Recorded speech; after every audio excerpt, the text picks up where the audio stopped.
There, that's better. I feel like a human. Okay, hi everyone, even though nobody's here. I just thought I'd do a quick video with an update for Reno, and yes, I will try to get more video of Reno, but I don't want to take video of her because she is,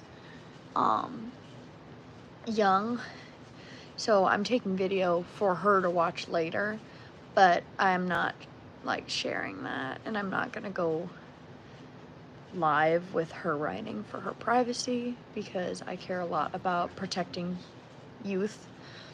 So that's why you haven't seen a lot of videos lately. But I'll get more on to that in a second here. So the rub with Reno. As most of you know, Reno is my 6-year-old Mustang that I recently got back. He had about 5 to 6 months off work, and he's now spent almost a month in work and has a lease on him. I couldn't figure out how to word that better. And so he has some issues that we're working through. He's very physically weak and can't carry the canter very long. He's still learning how to be ridden in an indoor. But he's progressing. When he came to me, I was told he was, you know, a rearer, and which, I mean, he was. I mean, he hasn't reared with me, but other than under the saddle. But we fixed that too. I am tired. But anyway, so Reno's the 6-year-old Mustang. He's been in about a month's worth of work. He officially has someone who is leasing him through May, and possibly longer. It just depends on a few variables. And I've worked with her almost every day since signing the lease on the 19th. And that's part of why I'm so tired. I've been teaching every day since the 19th, other than maybe 1 or 2. Oh, that's great. You're fine. Are you okay? And I love teaching. I would love to teach more, and maybe this is the start of me finding something new to do with my life. Who knows? But we have kind of come to an agreement that because he's so green and out of shape, that she's gonna do walk trot work with him, and I'll work on his lope, and once his lope gets better, she can try to do it again. But yesterday the ride was just rough. He wouldn't canter for her. There were a bunch of people in the arena and no one was using arena etiquette, and it was just a hot mess, and he got tired.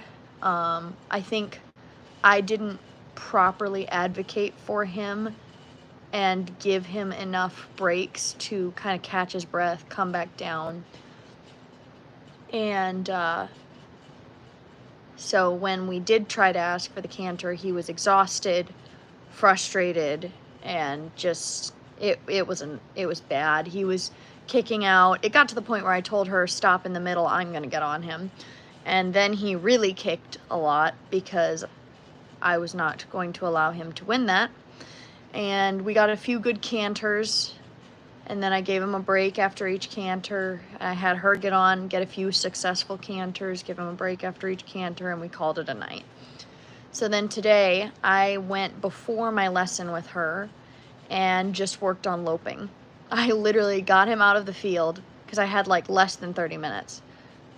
I got him out of the field, got him brushed, got him saddled, jumped into the arena, hopped on him, walked a lap, and then trotted into the canter. And I did that. I probably did 4 or 5 canter transitions on each side, I think, and hopped off. I'm giving an update on a horse that I got back in training that is now being leased by someone. But yeah, so I did like 4 or 5 canter transitions each way, And then when she came, we just did walk trot work. I had her work on transitions up and down. We went from having a really angry transition to a trot to him kind of floating into the trot. We worked on our steering. I'm starting to kind of help her figure out how to help him. Like I'll tell her hands and feet, and that's my way of telling her to like kind of pick him up, you know, squeeze him forward, but pick him up, kind of make him carry himself a little better and be less of a clumsy oaf, because that horse, I love him to death, but he is a clumsy oaf. I mean, he doesn't know where any of his feet are at any given time. We did pole work to work on that. So we did, I do need a day of rest and self-care. So we did a couple new exercises that I found on TikTok, of all places. So there's the small circle, big circle, which is where I put a cone down and I had her do a big circle at the trot and then a small circle at the trot, and work on framing him in so that he's looking where he's going, because he's a twat waffle and keeps looking out and then tripping. So working on turning him in, facing the turn, going the direction he should be, and then pushing him back out to a bigger circle, which is physically easier for the horse. We worked on pole figure eights, so I would have her trot and do figure eights, so she would turn in the middle, go over poles, and then go a new direction. We worked on our transitions, getting him to where transitions weren't an argument, they were conversation. One of the other things I noticed that I'm gonna have to work on with him, she goes from a light aid to a heavy aid a little quick, which is common. I do it. I'm not saying I'm like above that. I do it. It's a very common thing, but we need to work on a smooth transition of going from a 1 to a 2 to a 3 to a 4 to a 5. Most students either have that issue or the opposite, and they will not firm up. So we just have to work on softening her cues a little bit and being like, hey, a nice quiet ask, and then a little firmer, and then we can get into more correction as needed. But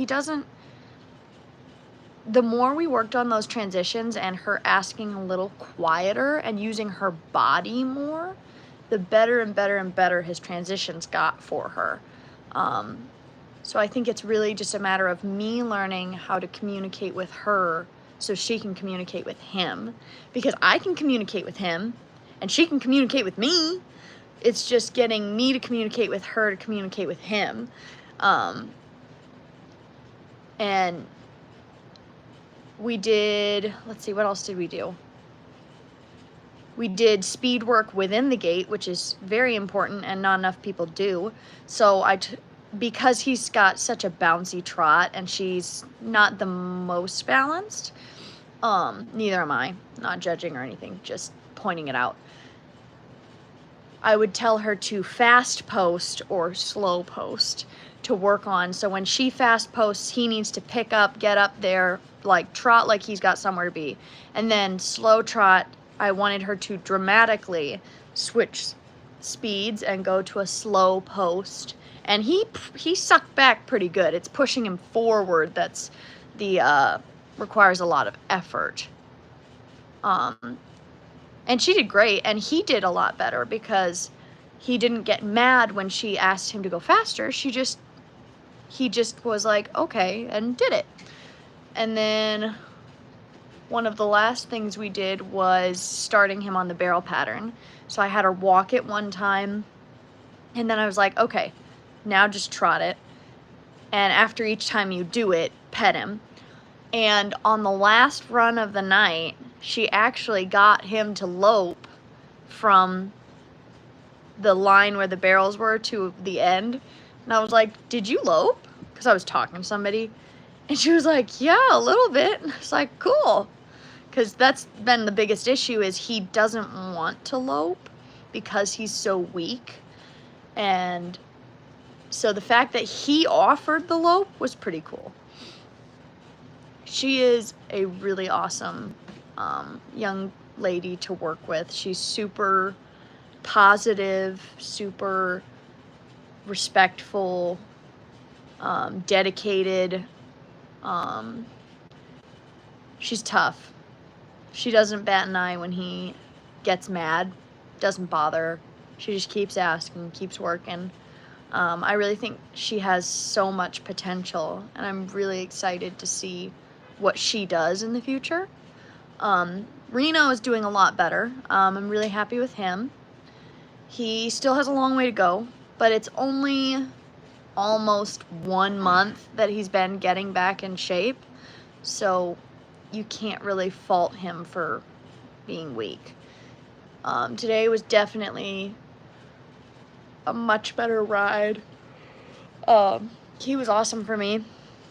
He loped right off every time I asked. He only threw a couple bunny kicks in there, and when I didn't let him bully me, he knocked it off. So I question his commitment to him. I think it was he was testing to see, are you going to get scared? And I was like, no, I'm going to keep going. And he was like, oh, okay, fine. He's definitely been one that's made me realize you have to be accountable for what you're doing with him. So if you're too handsy with him, he's going to be real jerky, and it's going to be really ugly, and then he's going to get mad at you because he doesn't like being yanked on. If you, I'm also a dog owner.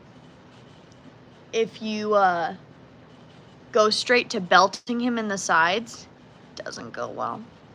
He gets mad, and frankly, rightfully so. You need to ask nicely first. And he did that with me. Like, I mean, because the first time I tried to lope him, I probably asked a little too much, too quick, and he swelled up, and that's when he reared with me, was he swelled, planted, reared, and then kicked and went. It was a whole mess. That was a while ago, though. I would not put someone on a horse that did that consistently because I don't want them to die. But yeah, he's come a long way. Right now I'm mostly working on him picking up the canter and keeping the canter. And we'll see how it goes. Hopefully he'll get more and more consistent and a little more forgiving. He's not very forgiving. He takes things personally that are not personal.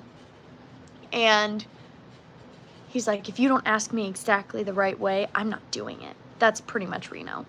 He's like, if you don't ask me how I like it, I'm not doing it.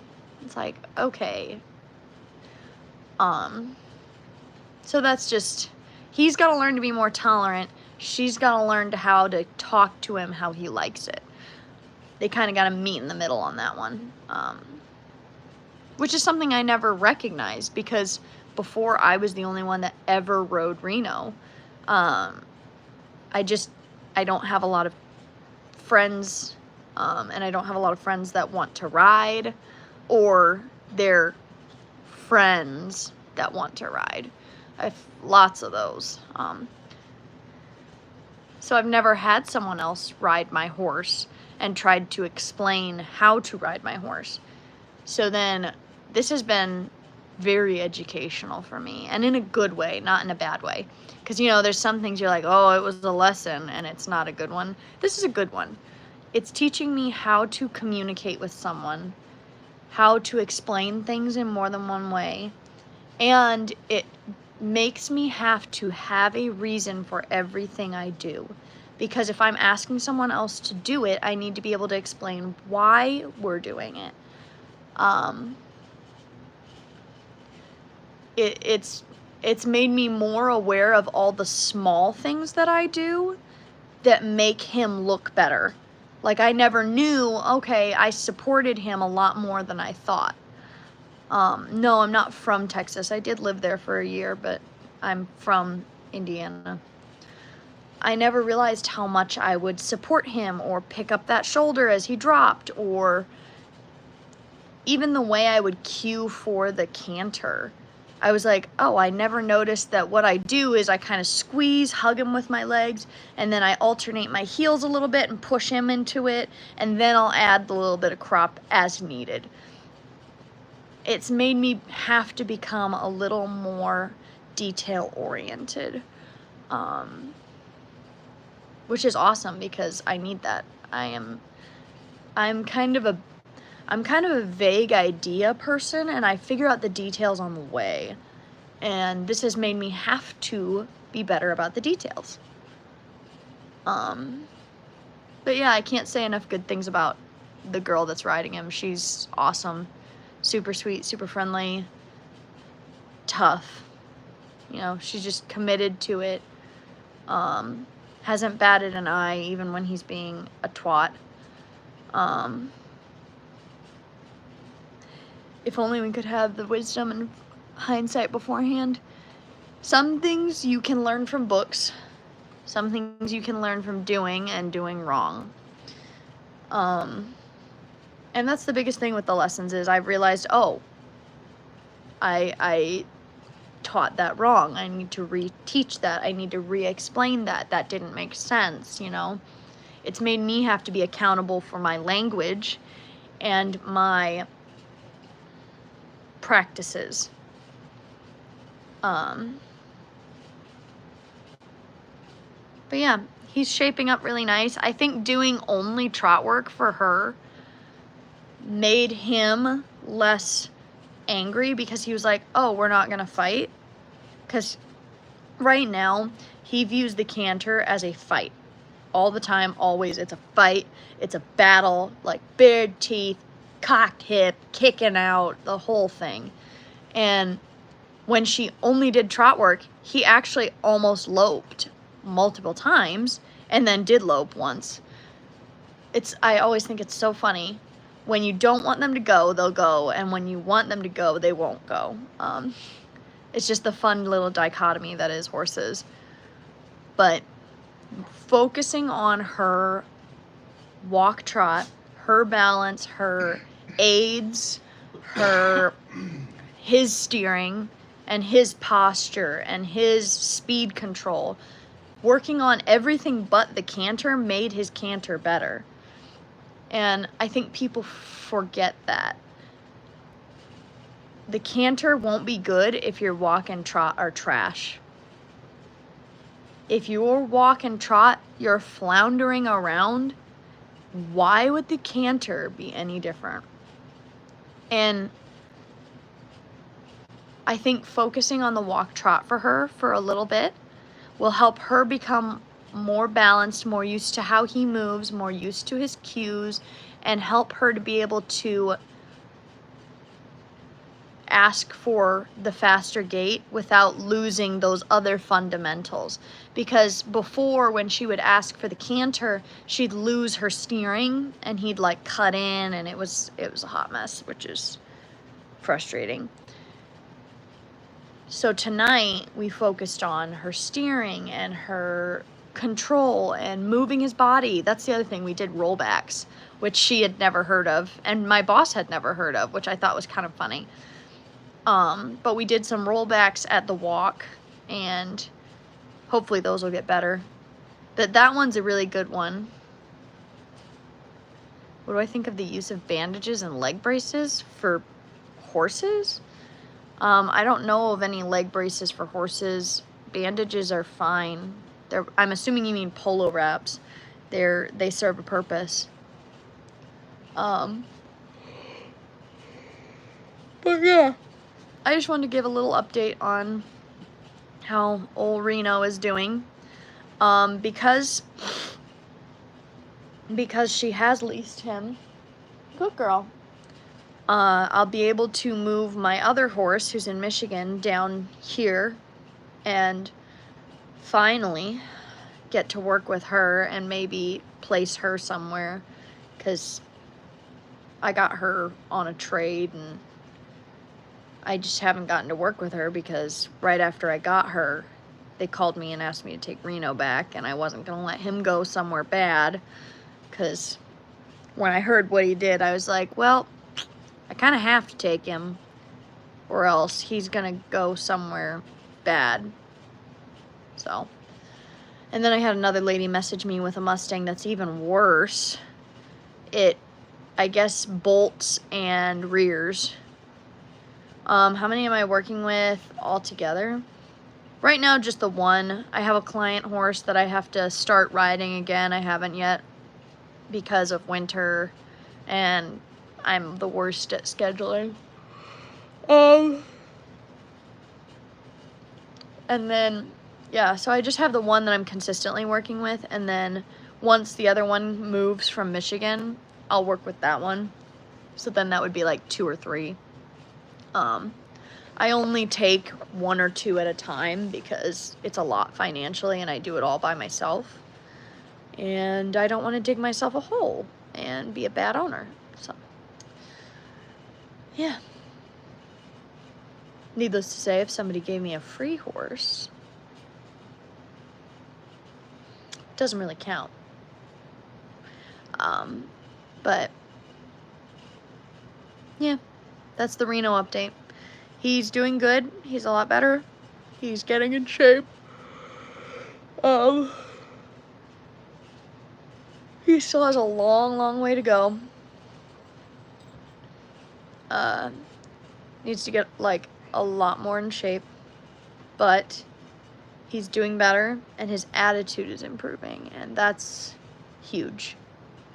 Because his attitude before was rather hostile, and now he's like, you can see his face. He'll go around and be fine, and then you'll ask, like, him to pick up the trot or something, and you can see him, like, tighten up and pin his ears, and then he does the trot, and he, like, loosens back up, and he's like, oh, that was it? He's just got a lot of, like, he's in his head too much.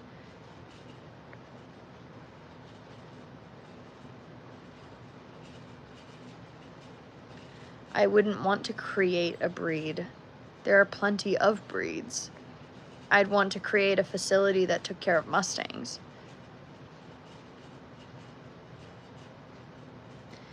Again, I don't think I would ever create a new breed. That's not something I'm interested in.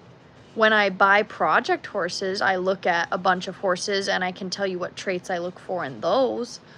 I like shorter horses. I like stocky horses. I like, if I can get color cheap, I like color because color sells well. I prefer geldings over mares, but I'm a mare girl. I like mares. I just know that geldings sell better than mares. I always prefer papered over not papered. I want an uphill build, ideally. Well, I want a balanced build, ideally. But if I had to choose butt high or shoulder high, I'd pick shoulder high because it's physically going to be easier for them to do work. Reno is technically a little butt high right now. He is 6, so he might still shoot up in a couple spots, but big chest, big booty, nice head, kind eye, and sound.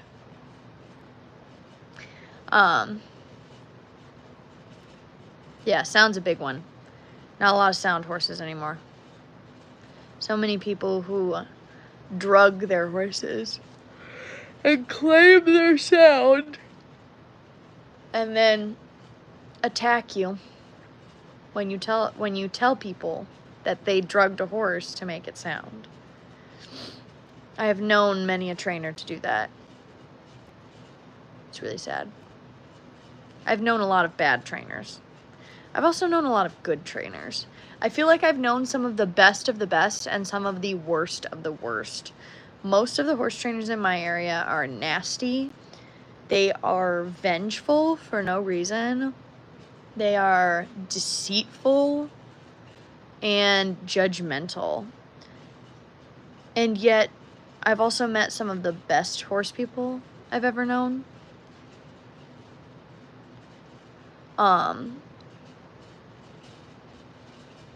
But most of them are not in Indiana. But I feel like I've been blessed with some of the best horse trainers, but I've also, unfortunately, but a ton of bad ones, mostly in my area. And I don't mean bad trainers. They can get horses to do cool things. They're bad people, and the way they train is bad. But that's a video for another day. So I've worked with halflingers. I'm trying to think. Like, actually worked with, ridden, trained. Maybe one or two, not really. I had a halflinger, and she was a drafty halflinger. I worked with her a lot. I literally was about to end the live and you showed up. How have you been, though?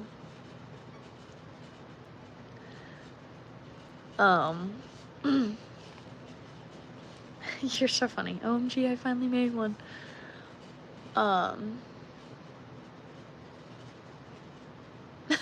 You're good. I was gonna end the live anyway. Which you can't hear.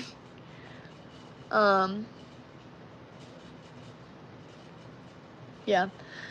Sadly, my area has a lot of very dishonest horse people. Insecure and dishonest. But there are a lot of good horse people out there. You just have to find them. The barn I'm at now is amazing. Like, the owner's amazing, so kind, so helpful. She's gone above and beyond to help me out with many things. Even before I boarded at her barn, she went above and beyond to help me. And sadly, she's been a victim of the nasty equestrians.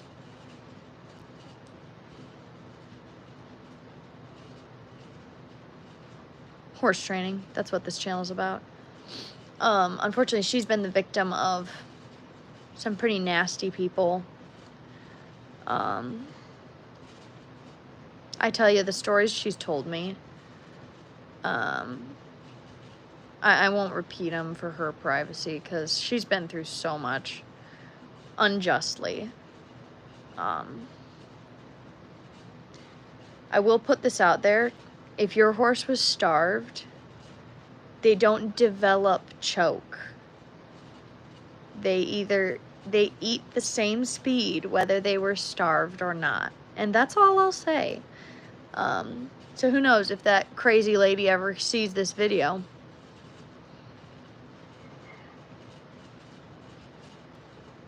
Oh, thanks, man. But well, thanks for hanging out, man.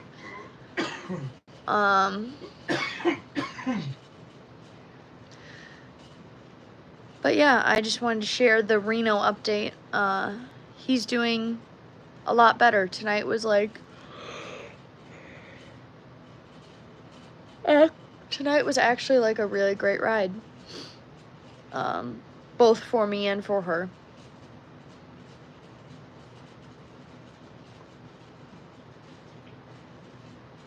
Ooh, those would be some cool horses, though.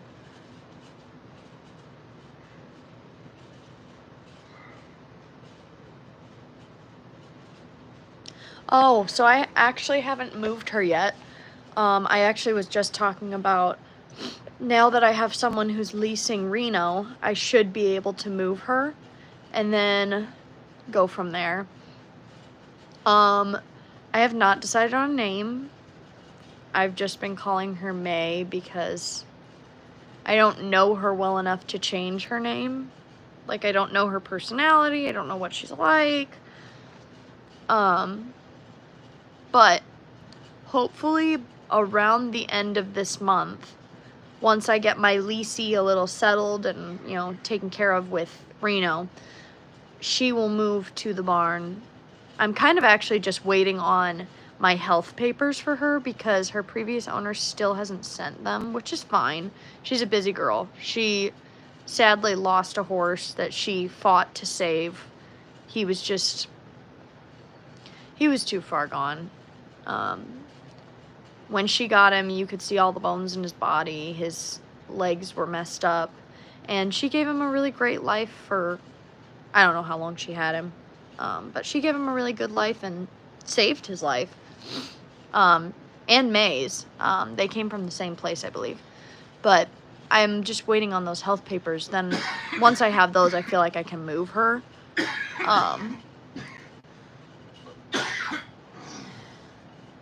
Oh, and the other crazy thing, the barn owner at the barn that I board at told me that if their standard breds are braided or branded, they are registered. So she might be registered. We'll find out. Well, I guess she is registered because she's branded. I don't know. I'm still like confused. Standard breds are not my cup of tea, but I'm not gonna turn away a horse just because of what they are, unless they're gated. Even then, I've ridden a couple gated horses to fix them, and it was brutal. Hi. So yeah, I don't know if I'll even rename her or not. I'm gonna try to do 30 days on her and place her somewhere, maybe.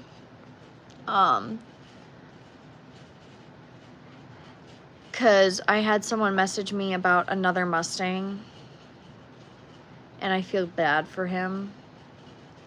But he rears, and he bolts, and he's hard to catch, and he's only green broke, and I'm like, am I getting myself into trouble?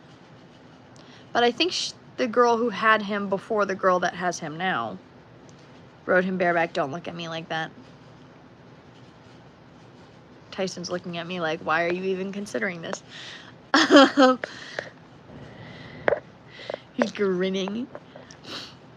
But yeah, that horse is a hot mess. Something happened to him. The barn manager, owner, I don't know, of the place he was at was apparently doing things to him without the owner's consent. And so that's probably what led to him going from being a puppy dog to explosive. So it's something I'm considering. But it won't be until I sell one of them. Because I can't keep 3. I mean, if I leased her out, I could keep 3. But I don't like have an attachment to her. The only reason that I leased Reno is because I have an attachment to him and I like him and I want to keep him. Most of my horses I just sell because it's a lot easier. When you do a lease, there's like all these, red tape and, you got to navigate all that, and I don't know. I'm still learning. I've never leased a horse before this. And I have to say, I'm really happy I got a good leasee for my first one, because I know that there are horror stories of people who have leased horses, and I am grateful that I have a good person. And I see a lot of potential in her to be a good horseman someday. But we'll see.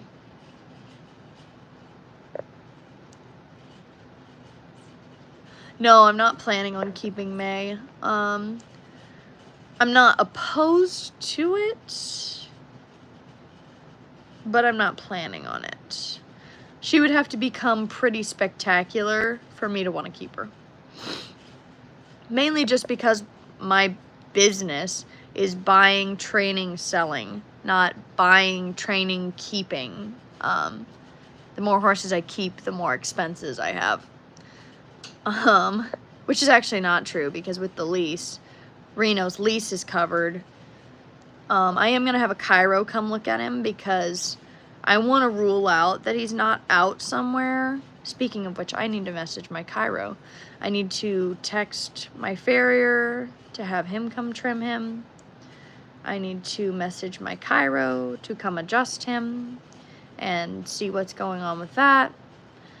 And I might have May adjusted as well, because It never hurts. And I need to look at, she supposedly has a Coggins. So when her Coggins one's done, she had her teeth done. So I gotta look at that. You're fine. You can ask as many questions as you want. Well, right now I'm keeping Reno. I kept Courage for 8 or 9, almost 10 years. Right now that's Reno. But keeping horses does not make money. Which is why I no longer just keep horses. I may end up doing that with Reno. I don't know. I do really like him. He's a turd, but I like him. He's a cool horse when he works. I mean, almost everyone who looks at him says, oh, he's gorgeous. And I'm like, yeah, I know. Watch him ride, though. He's a twat. I love him, but he's a gorgeous twat. Pretty is as pretty does. But yeah, like everyone has commented on how he looks and how handsome he is. And everyone has said, oh, he's got a beautiful headset. Yeah, when it works. When it works, he has a beautiful headset. When it doesn't, it's a pain to fix. Yeah. Like, he's a great horse, but he's kind of a little turd muffin, and he will take advantage of people. Like, that's the biggest issue is he's so smart, he'll take advantage of people. And so I've told her, I'm like, stand your ground. Even if you're wrong, commit to the bit. Like, even if you're wrong, be confident. Because he doesn't know if you're wrong or right. You just do what you do.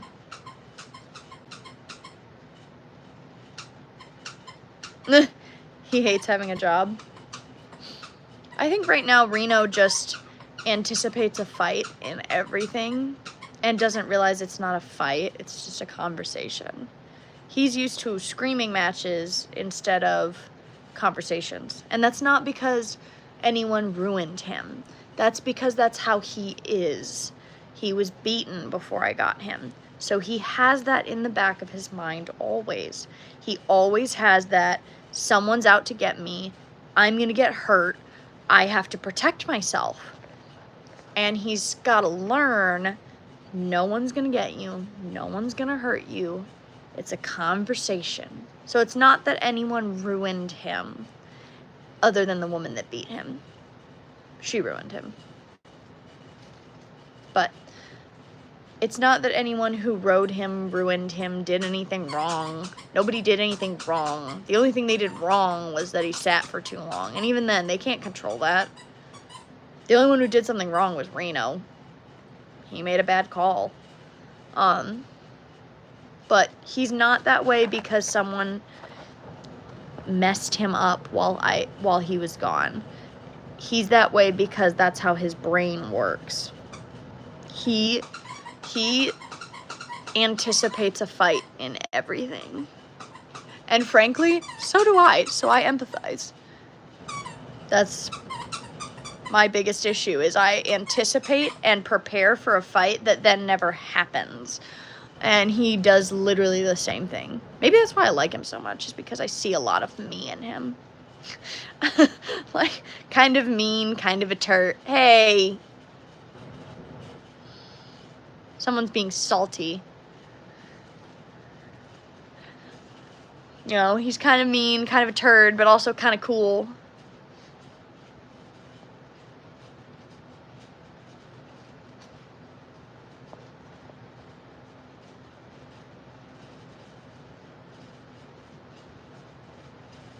Yeah. Well, and that's the thing with Reno, is he's like, oh, I can't carry a canter for more than a circle. I'm like, I promise you can. I promise you can. He's like, nope, can't do it. But anyway, I'm probably going to end it here because I'm exhausted. I've yawned like 20 million times. I just wanted to give an update on Reno. He's doing a lot better. Tonight was a really, really good night for him. He did a great job loping for me, and he did a great job with her work.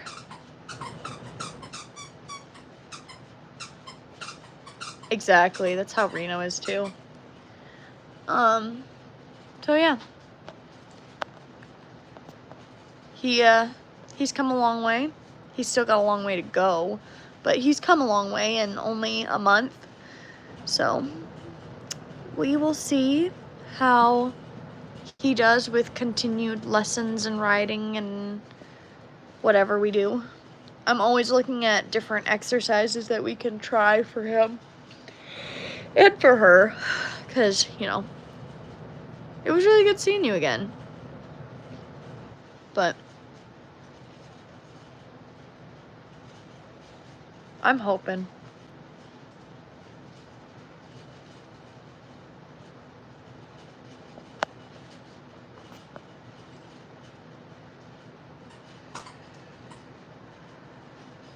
Interesting opinion, buddy.